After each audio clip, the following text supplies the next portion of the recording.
সালাম আলাইকুম।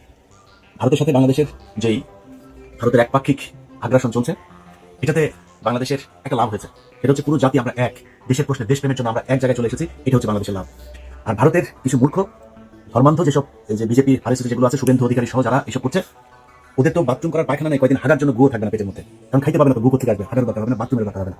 আমাদেরকে চেক করা হচ্ছে, ট্রিটমেন্ট দেবে না, ওদের হোটেলে আমাদেরকে থাকতে দেবে না। আলহামদুলিল্লাহ, আমি খুব খুশি হয়েছি যে বাংলাদেশের মানুষ ওই দেশে ঘুরতে যাবে। পাকিস্তানে ঘুরতে যাবো, অনেক সুন্দর সুন্দর জায়গা আছে পাকিস্তানে। হোটেলে ভিসা নিয়ে যাবেন, এখানে কোনো ভিসা লাগবে না, ভিসা যাবেন, ঘুরে চলে যাবেন। পাকিস্তানের ভাইরা আপনাদেরকে আদর আপ্যায়ন করবে। বিভিন্ন প্রোডাক্ট, বিভিন্ন ইলেকট্রিক সামগ্রী আমরা পাকিস্তান থেকে আনবো, ইন্ডিয়া থেকে আনবো। আমি বাংলাদেশের যারা কিনা বিজনেস করেন তাদের কাছে অনুরোধ থাকবে পাকিস্তানের সাথে সম্পর্ক আরো সুদৃঢ় করার। গ্যারান্টি দিলাম, এই বাংলাদেশের উপরে যদি কোনো বিদেশি আগ্রাসন, যে কোনো পৃথিবীর যেই দেশের আগ্রাসন আসুক, সবার আগে বাংলাদেশের মানুষের সাথে পাকিস্তান দাঁড়াবে।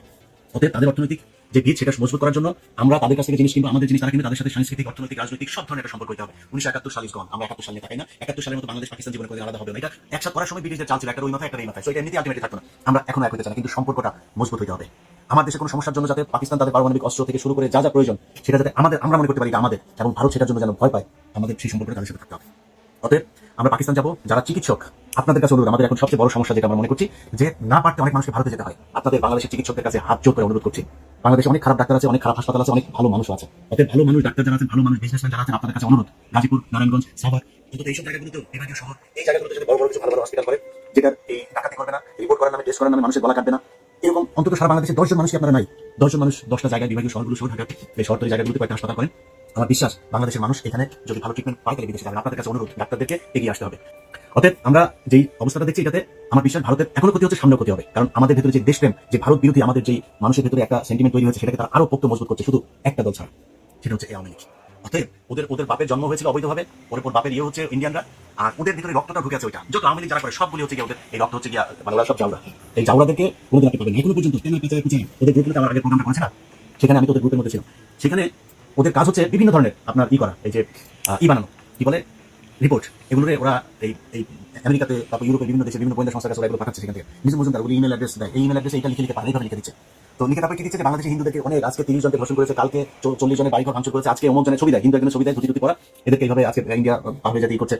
তো অন্যান্য দেশের গোয়েন্দা সংস্থা তারা তো আর মানে কিছু খায় না, তারা তো জানে, তারা তো তথ্য নিবে, তারা তদন্ত করবে, দেখবেন এগুলো কি হচ্ছে, এগুলো করছে। আমি বাংলাদেশের হিন্দুদের কাছে অনুরোধ করবো, হিন্দুরা আসলে আপনাদেরকে কোনো কিছু চাপ দিয়ে বলা হচ্ছে না, আসলে আপনারা হিন্দুরা কেমন আছেন, আপনাদের উপর আমাদের মুসলমানদের ধর্মীয় কারণে আসলে কি আপনাদেরকে টর্চার করা হয়? আমি ইলিয়াস বললাম, যদি করা হয় প্লিজ আমাকে বলবেন, আমি আপনাকে লাইভে নিয়ে আসবো। সারা বাংলাদেশের মুসলমানদের কাছে বিচার চাই, একজন হিন্দুকে কেন এভাবে টর্চার করা হয়। ইসলাম যদি কেউ প্রতিষ্ঠা করতে চায়, জোর করে আপনার প্রতিষ্ঠা করা না, ইসলামের সৌন্দর্য দিয়ে আপনাকে আকৃষ্ট করা হবে। তো আপনার যদি মনে হয় যে আপনাকে মুসলমানদের টর্চার করে, আপনি আমাদের বলেন, আমরা আপনার পাশে দাঁড়াবো। আমি কথা দিচ্ছি, অনেক মানুষ হয়তো মনে করেন আমি খুব হিন্দু বিদ্বেষ, আপনার বিদেশ দিয়ে আমি কি করবো? বাংলা পৃথিবীর মধ্যে 280 কোটি 200 কোটি মুসলমান, এত মুসলমান দরকার নাই তো ভাই। বহুত মুসলমান আছে, মুসলমানরা ইসলাম পালন করেন, আপনি হিন্দু বা কোন ধর্ম পালন করেন আমার সমস্যা আছে। আপনি আপনার ধর্ম করেন ভাই, আমি আমার ধর্ম করি, আমি আমার ধর্মের সৌন্দর্যটা আপনার সাথে যদি এরকম সম্পর্ক হয়, আমি বলবো যে ভাই আমার ধর্মটা এই, আপনার ভালো লাগলে আপনি ডিসিশন নিয়ে নেবেন, আপনি কোন ধর্ম পালন করবেন। সো আপনাদেরকে জোর করে কেউ ধর্ম পালন করাতে যাবে না, এবং ধর্মের কারণে বাংলাদেশে কোনোদিন কোনো হিন্দুর উপর করে না। যদি সত্যবাদী হয়ে থাকেন তাহলে স্বীকার করবেন, এই বাংলাদেশে সবচাইতে বেশি নির্যাতন হিন্দুদের উপর করেছে আওয়ামী লীগ।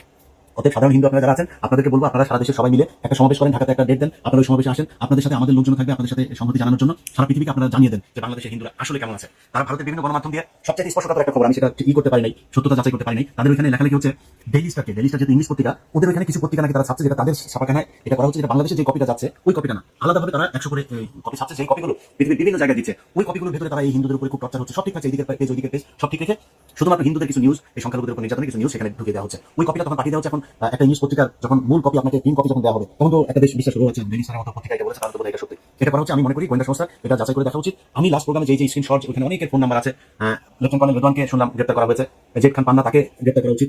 যে ফোন নাম্বারগুলো, বাংলাদেশি ফোন নাম্বারগুলো যেখানে দেওয়া আছে, অনেকের ছবি, অনেকের ভিডিও সেখানে প্রচার করা হয়েছে, আপনাদের উচিত তাদেরকে ধরে জিজ্ঞাসাবাদ করা। পরবর্তীতে আমরা 10 তারিখের একটা ষড়যন্ত্রের কথা 8 তারিখে প্রচার করেছিলাম, 23 তারিখে, 29 তারিখে প্রচার করেছিলাম, সামনে হয়তো এরকম অনেক কিছু হবে, সেটা আমি জানবো না, প্রচার হবে না, প্রকাশ পাবে না, তখন তারা একটা বিশৃঙ্খলা তৈরি করার চেষ্টা করবে। তো আমি মনে করি যে আপনাদের উচিত এই বিষয়গুলো খুব গোয়েন্দা সংস্থা বিশেষ করে এই ব্যাপারে তৎপর হওয়া উচিত। তারা কি করছে, এই কারা ছিল, নাম্বারগুলো কাদের কাছে, তাদেরকে ধরা উচিত।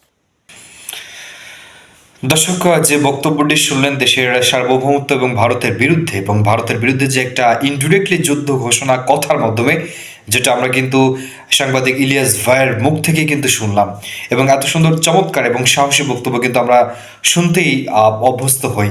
এবং যে বিষয়টা বলার আমার উদ্দেশ্য সেটি হচ্ছে যে এই মুহূর্তে যারা ভারতের পক্ষপাতিত্ব করছেন এবং এই দেশের এই চরম সংলগ্নে, যেখানে বাংলাদেশের সার্বভৌমত্ব নিয়ে প্রশ্ন জাগছে, সেখানে যারা ভারতের পক্ষপাতিত্ব করছেন তাদেরকে আমি এই সময়ের বর্তমানে রাজাকার হিসেবে চিহ্নিত করব। আমরা এখন শুনে আসবো বাংলাদেশের অন্যতম একটি প্রধান রাজনৈতিক দলের শীর্ষস্থানীয় নেতা জনাব ফখরুল সাহেব তিনি কি মন্তব্য করেছেন ভারতের পক্ষ নিয়ে, এবং তিনি ডিরেক্টলি ভারতের পক্ষ এবং ইসকনের পক্ষ নিয়ে কিন্তু কথা বলেছেন, যেটা আমরা দেখেছি, আমরা শুনে আসি তার তিনি কি বলছেন। একেবারেই আপনার উদ্দেশ্য প্রণোদিত। আমরা এমন কিছু করব না, এমন কোন হঠকারিতা করব না যে হঠকারিতার মধ্যে দিয়ে আমরা আবার অন্ধকারের মধ্যে চলে যাব। 53 বছর হয়ে গেছে, আমরা এখন পর্যন্ত একটা পিসফুল ট্রান্সফার অফ পাওয়ার এটাই আমরা করতে পারিনি। আমরা সবসময় যুদ্ধ করছি, লড়াই করছি, নিজেদেরকে ভাই ভাইয়ে রক্ত ঝরাচ্ছি, কিন্তু আমরা ওই পথে যাওয়ার জন্য কেউ সেইভাবে চেষ্টা করছি না। মূল কথা হচ্ছে ভারতের পক্ষ এবং ইসকনের পক্ষ যারা নেবে, হিন্দুত্ববাদী সংগঠন যারা এর পক্ষপাতিত্ব করবে, তারা কিন্তু দেশের এখন এই চরম ক্রান্তির লগ্নে তারা কিন্তু ভ্রুক্ষেপিত হবে এবং জনগণ তাদেরকে বয়কট করবে, এবং সেটি যদি জামাত ইসলামের আমিরও হয় তাও কিন্তু সেটি জনগণ বয়কট করবে, এমনটা দাবি করছেন সাংবাদিক ইলিয়াস হোসেন।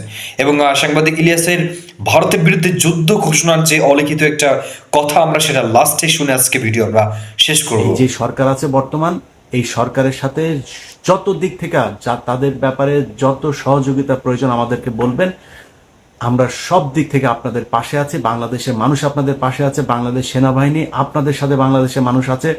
যদি যুদ্ধ বাদে আপনাদের গোয়েন্দা তেমন তথ্য যদি থাকে, ভারত আমাদের উপরে আক্রমণ করবে। আগেও বলেছি, আপনারা বাংলাদেশের জনগণকে ট্রেন আপ করেন, অস্ত্রের জন্য যেটা প্রয়োজন, যেখান থেকে অস্ত্র আনার প্রয়োজন হয় সেটার জন্য দ্রুত তড়িৎ ব্যবস্থা নেন। আমরা ভারতের বিরুদ্ধে বাংলাদেশের মানুষ যুদ্ধ করার জন্য প্রস্তুত। এবং অনেকে বলতে পারেন যে ভাই আপনি তো আমেরিকা বসে আছেন, কথা দিলাম এই ভিডিওর সামনে বসে আবারও কথা দিলাম, যেদিন ভারতের সাথে যুদ্ধ বাঁধবে, যদি নাকি পরের দিন আমি ইলিয়াস বাংলাদেশে ফ্লাই না করি, জীবনে কোনোদিন আপনাদের সাথে মুখ দেখাবো না।